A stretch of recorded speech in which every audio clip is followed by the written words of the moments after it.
Vous emmène aux 4 points cardinaux de la France métropolitaine.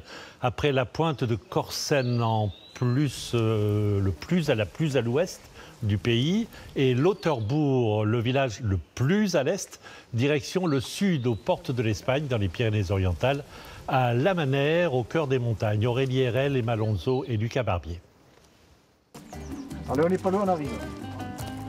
La frontière est là, elle est symbolisée par le fil de fer qui est ici et officiellement par la borne.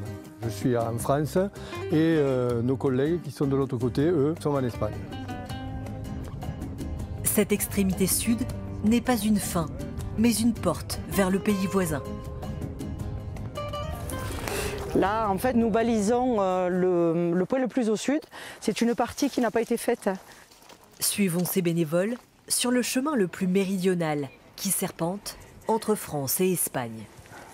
On essaie de baliser un maximum pour pas que les randonneurs se perdent. On crée.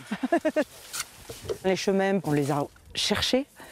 On s'est retrouvés dans des ronces. On a coupé quelques arbres pour passer. On a débroussaillé. Et puis on a décidé que c'était le bon chemin, quoi. Et là, on finit le balisage complet. Des chemins parfois semés d'embûches. Mais 17 km ont déjà été tracés. La beauté de ces paysages, c'est leur meilleur atout pour faire vivre le village de La Manère. Depuis qu'on est devenu officiellement le village le plus au sud, effectivement, on s'est rendu compte que c'était quand même porteur et qu'on a de plus en plus de monde qui viennent.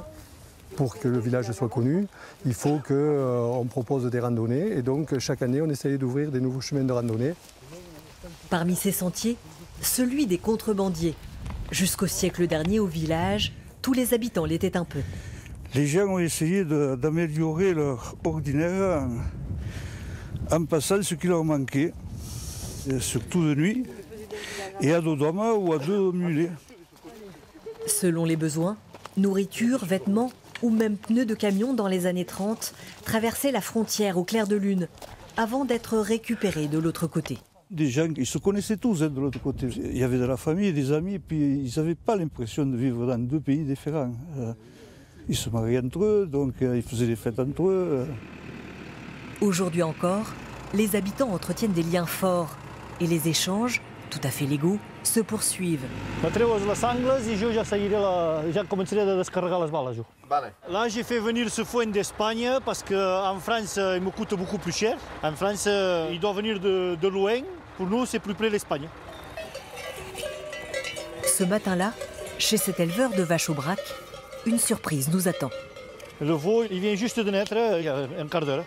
Il est en forme, il a déjà tété. C'est une bonne chose. Allez, passe. Le village s'est bien passé, heureusement, car le vétérinaire le plus proche met 1h15 pour venir jusqu'à cette exploitation, perdue au milieu des montagnes. On est loin de tout. De tout. C'est très compliqué quoi, pour le travail.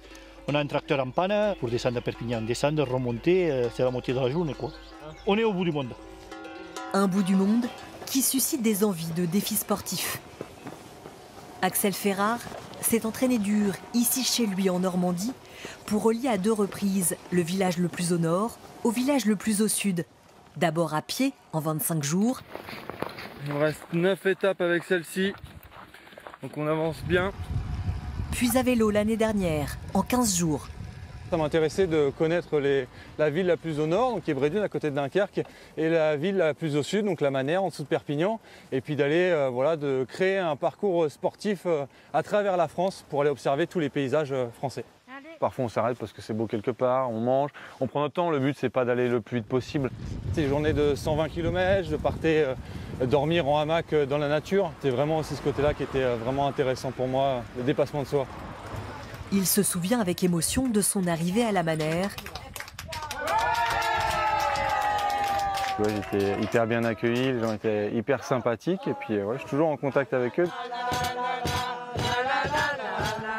La Manère, c'est assez difficile d'accès, en tout cas à vélo parce que ça monte beaucoup, il y a beaucoup de dénivelé. Mais par contre, quand on arrive là-bas, on est subjugué par la bonté des gens qui y habitent et puis par les paysages fabuleux qu'on peut voir sur place. Ouais. Ils ne sont qu'une cinquantaine ici, tous attachés à maintenir moments de convivialité et vie dans cette commune, parmi les plus petites des Pyrénées-Orientales. Tous fiers de vivre dans le village le plus au sud de France.